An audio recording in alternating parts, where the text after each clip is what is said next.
So let's start poem number 10, The Tale of Custard, the Dragon.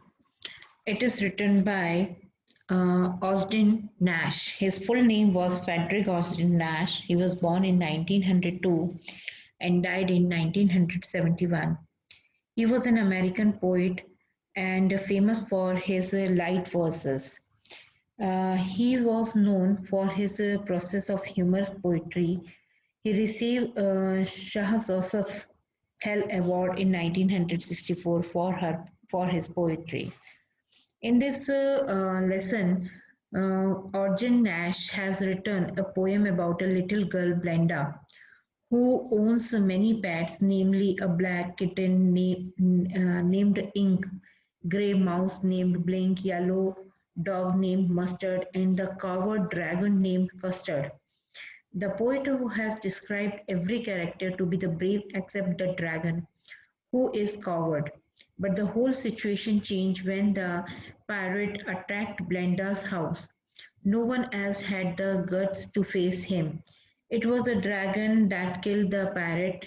All the characters are happy because they were saved by the dragon, but quickly changed their thoughts and described themselves be more powerful had the situation not been confusing for all of them.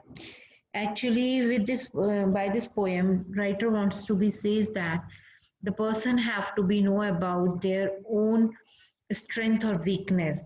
If they know about that thing, they can change the world or they can do according to that. So here, let's start the poem.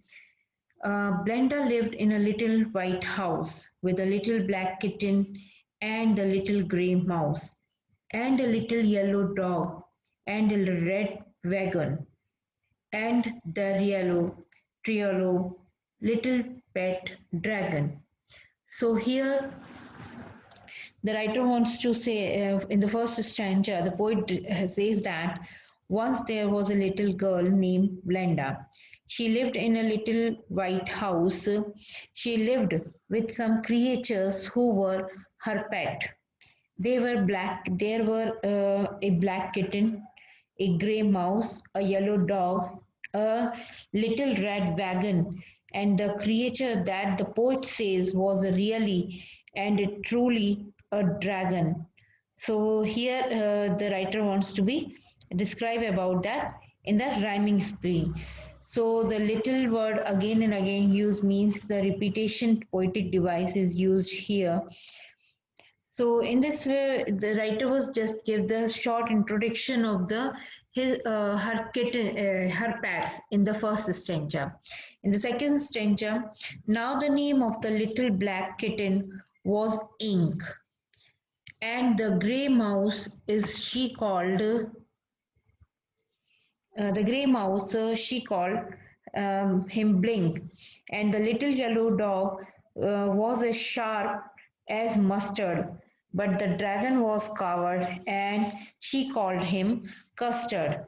So the poet explains the name of all the animals that are tamed by the Blenda.